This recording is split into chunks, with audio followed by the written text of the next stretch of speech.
ভালো, মানুষের অত্যন্ত স্বতঃস্ফূর্ত রেসপন্স পাওয়া গেছে। অ্যান্ড কনসিডারিং যে আমরা Trinamool Congress we are starting off pretty new here, আমার মনে হয় যে Sushmita Dev is pulling off a great show. এবং দেখুন, গণতন্ত্রে তো মানুষ শেষ কথা বলে, তো ফাইনালি তারাই শেষ কথা বলবে। কিন্তু সেখানে দাঁড়িয়ে যদি আপনি বলেন যে ভাইব চেক, যে আমার কি মনে হয়েছে বা হোয়াট ডিড আই ফিল, আমি বলবো খুবই স্বতঃস্ফূর্ত, মানুষের কাছ থেকে অপ্রত্যাশিত রিয়াকশন পাওয়া গেছে। বোঝা যাচ্ছে যে এখানকার মানুষ they are waiting for change. Translate হবে কি হবে না এটা তো পরের বিষয়। ভোট তো শুধু ভিড় দিয়ে হয় না, ওটার পেছনে অনেক রকম ক্যালকুলেশন থাকে, অনেক রকম ইকুয়েশন থাকে।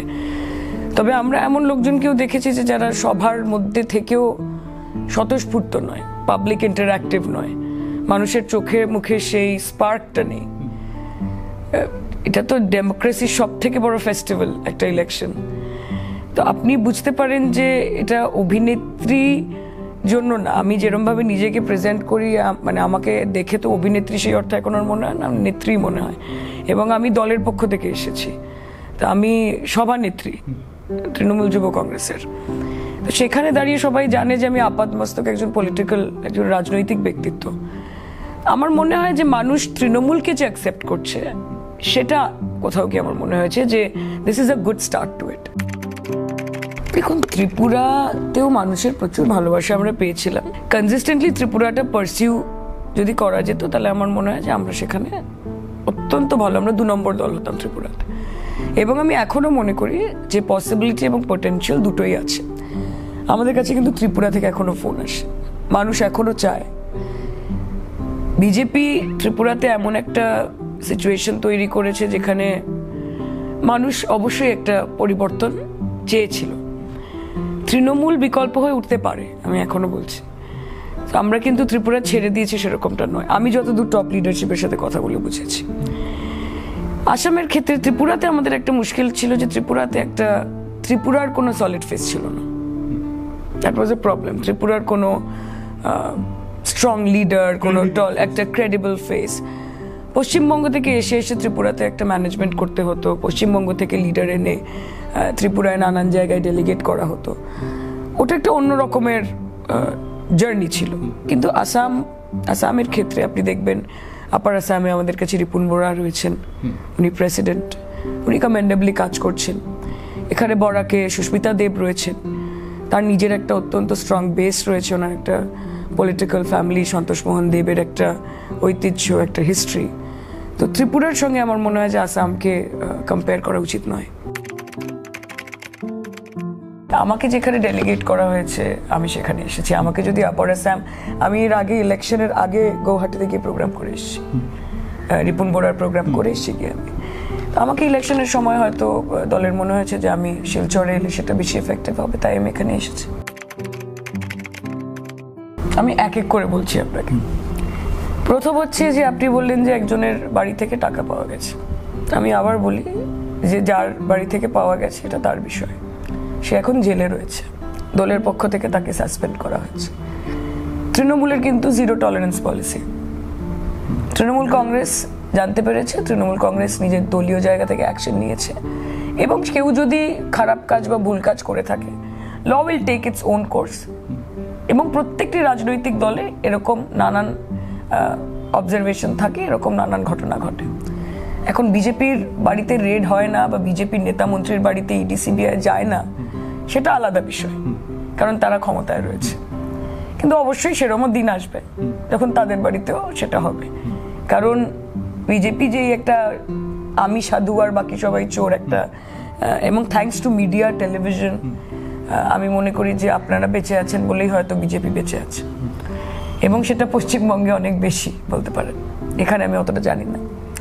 সেকেন্ডলি হচ্ছে যে আপনি বললেন যে প্রাক্তন নিচে গিয়ে বেড়াচ্ছেন, তো উনি প্রাক্তন, ওনার সাথে দলের কোনো সম্পর্ক নেই। এবং কে তার ব্যক্তিগত জীবনে কার সাথে নাচ করছে বা গান করছে, that is not our lookout. পশ্চিমবঙ্গের রাজনীতি আর অনেক সিরিয়াস রাজনীতি, এখানে এগুলো ইম্প্যাক্ট ফেলে না। 13 বছর আমার মনে হয় না যে, এবং 34 বছরের একটা বাম সরকারকে উৎখাত করে তার যাবতীয় লায়াবিলিটি সঙ্গে নিয়ে চলা, এবং সেখান থেকে মমতা বন্দ্যোপাধ্যায় যেই ধরনের গঠনমূলক কাজ করেছেন বা যেই উন্নয়ন করেছেন, I think that is exceptional.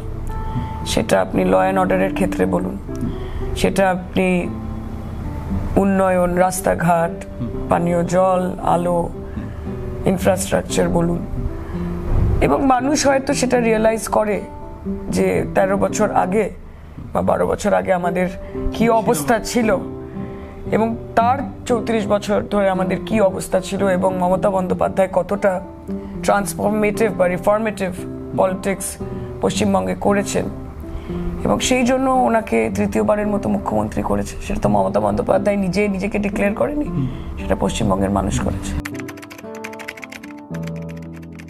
দেখুন, সিবিআই বা ইডির কনভিকশন রেট হচ্ছে 1% কনভিকশন রেট, এবং এটা যে সম্পূর্ণ রাজনৈতিক প্রতিহিংসা, সেটা আমাদের সব থেকে বেশি মনে হয় টাইমিং দেখে।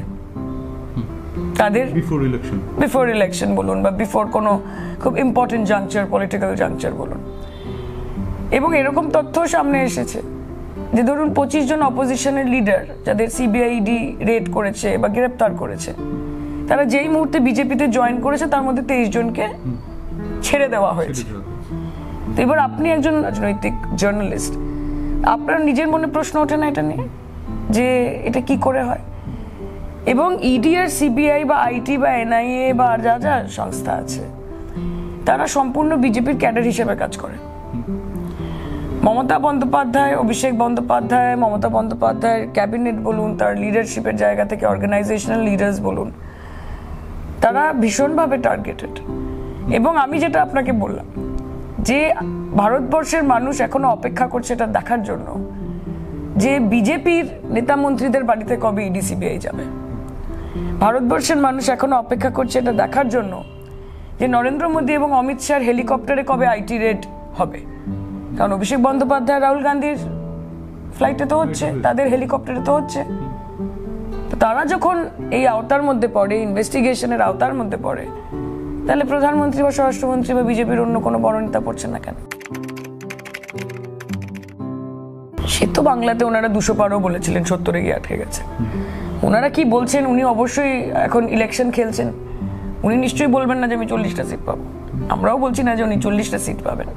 তবে আমরা যতদূর গ্রাউন্ডের লেভেলে ইলেকশন করে যতটুকু বুঝি, অন্তত পশ্চিমবঙ্গের ক্ষেত্রে আমি বলতে পারি মানুষ বিরক্ত, মানুষ বিরক্ত। এবং নরেন্দ্র মোদী বা বিজেপি তারা যেই কথাগুলো দিয়েছিলেন সেই কথাগুলো তারা রেখে উঠতে পারেননি। এবং বেঙ্গল বিজেপি যেটা আছে সেটার সম্পূর্ণ একটা অপদার্থ ইউনিট। বেঙ্গল বিজেপি বেঁচেই আছে, আবার আমি বলছি, মিডিয়ার জন্য। বেঙ্গল বিজেপি বেঁচেই আছে খবরের শিরোনামে থাকার জন্য, এবং খবরের শিরোনামে তারা কিভাবে থাকে? মমতা বন্দ্যোপাধ্যায়কে গালিগালাজ করে। 19-এ পেয়েছিল, কারণ 2019-এ একটা হাওয়া ছিল সমগ্র ভারতবর্ষে। এইবার সেই হাওয়াটা নেই, আমার মনে হয় না, অন্তত বাংলায় নেই। বিজেপি যেটা আছে সেটার সম্পূর্ণ একটা অপদার্থ ইউনিট। বেঙ্গল বিজেপি বেঁচেই আছে, আবার আমি বলছি, মিডিয়ার জন্য। বেঙ্গল বিজেপি বেঁচেই আছে খবরের শিরোনামে থাকার জন্য, এবং খবরের শিরোনামে তারা কিভাবে থাকে? মমতা বন্দ্যোপাধ্যায়কে গালিগালাজ করে। এটাই হচ্ছে বেঙ্গল বিজেপি। 19-এ পেয়েছিল, কারণ 2019-এ একটা হাওয়া ছিল সমগ্র ভারতবর্ষে। এইবার সেই হাওয়াটা নেই, আমার মনে হয় না, অন্তত বাংলায় নেই। তা আপনারা আলটিমেটলি মানে ইন্ডিয়া অ্যালায়েন্সের সঙ্গে থাকবেন? মমতাজি তো বলেছে আমরা অলরেডি, মানে আমরা আছি, এখানে তো কোনো রকমের কনফিউশন নেই। পশ্চিমবঙ্গে মমতা বন্দ্যোপাধ্যায় 42টা সিটে খেলছেন, তার কারণ কংগ্রেসের সেই অর্থে কোনো রকমের স্ট্রং অর্গানাইজেশনাল কোনো বেসিস নেই এই মুহূর্তে। তো সেখানে দাঁড়িয়ে এক একটা লোকসভা সিট অত্যন্ত গুরুত্বপূর্ণ আমাদের জন্য। মমতা বন্দ্যোপাধ্যায় আপনাদের এখানেও এসে বলে গেছেন যে আমরা ইন্ডিয়া অ্যালায়েন্সের সঙ্গেই আছি। মাঝখানে যে 2-3টে মিটিং হয়েছে, দিল্লিতে হয়েছে আর যেখানে যেখানে হয়েছে, সেখানে আমাদের রিপ্রেজেন্টেটিভরা গেছে, এবং মমতা বন্দ্যোপাধ্যায় অত্যন্ত কনভিকশনের সাথে এই কথাটাও বলেছে যে আগামী দিনে আমরা ইন্ডিয়া অ্যালায়েন্সকে নেতৃত্ব দেব। দেখুন, সেটা তো কোনোভাবে বলা মুশকিল, কিন্তু আমরা why would we aspire for less? আমরা যখন আকাশের দিকে তাকাতে পারি তখন আমরা নর্দমার দিকে কেন তাকাবো? আমি নিজে রামনবমীর প্রোগ্রাম করে এসেছি এবার হাওড়াতে। দেখুন, বিজেপি কি বলে না বলে সেটাতে কিছু যায় আসে না। আপনারা একটুখানি কলকাতায় গিয়ে বা পশ্চিমবঙ্গে গিয়ে সাধারণ মানুষকে জিজ্ঞেস করবেন যে আপনারা কি হনুমান জয়ন্তী পালন করতে পারেন? আমাদের 10 দিন ধরে সরস্বতী পুজো হয়। আজকে পশ্চিমবঙ্গে দুর্গাপুজোর ট্র্যাডিশন মমতা বন্দ্যোপাধ্যায়ের শাসনকালে ইউনেস্কো থেকে আমরা রেকগনাইজড হয়েছি অ্যাজ এ হেরিটেজ। তো যেখানে দুর্গাপুজো হয়ই না সেখানে আমরা হেরিটেজ হিসেবে রেকগনাইজড হলাম কি করে? দেখুন, এইসব বোকা বোকা কথা বলে কোনো লাভ নেই। বিজেপি শুধুমাত্র ধর্ম জানে, বিজেপি আর কিছু জানে না। এবং নরেন্দ্র মোদী বিগত কয়েকটা সভা পশ্চিমবঙ্গে যা করেছে সেখানে শুধুমাত্র বিজেপি বা নরেন্দ্র মোদী ধর্মের নামে মানুষকে উস্কানি দিয়েছে। এই লাস্ট একটা সভা বিজেপি করলো নরেন্দ্র মোদী, এবং অত্যন্ত লজ্জাজনক যে একজন প্রধানমন্ত্রী হয়ে উনি এত মুসলিমদেরকে টার্গেট করে করে এত খারাপ খারাপ কথা বলছেন। As a prime minister, he is a prime minister of everyone. উনি হিন্দুরও প্রাইম মিনিস্টার, উনি মুসলমানেরও প্রাইম মিনিস্টার, উনি খ্রিস্টানেরও প্রাইম মিনিস্টার, উনি বুদ্ধিস্টেরও প্রাইম মিনিস্টার, উনি জৈন যারা আছে তাদেরও প্রাইম মিনিস্টার, উনি শিখদেরও প্রাইম মিনিস্টার। কাজে আমরা আশা করি না। এবং মুসলমানরা এখানে তারা সংখ্যাগরিষ্ঠ নয়, তারা সংখ্যালঘু। এবং আমাদের সংবিধানেই বলা রয়েছে যে যারা সংখ্যালঘু, যারা মাইনরিটি, তাদের প্রোটেকশন, তাদের অধিকারের জন্য লড়াই করা, এটাই তো সেকুলারিজম।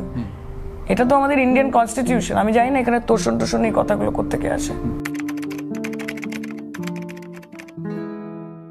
যাদবপুর লোকসভা কনস্টিটিউয়েন্সি মমতা বন্দ্যোপাধ্যায়ের সিট। 1984 সালে উনি প্রথমবার এমপি দাঁড়িয়েছিলেন ওখান থেকে, এবং সোমনাথ চ্যাটার্জিকে হারিয়েছিলেন। ওনার নাম হয়েছিল জায়ান্ট কিলার।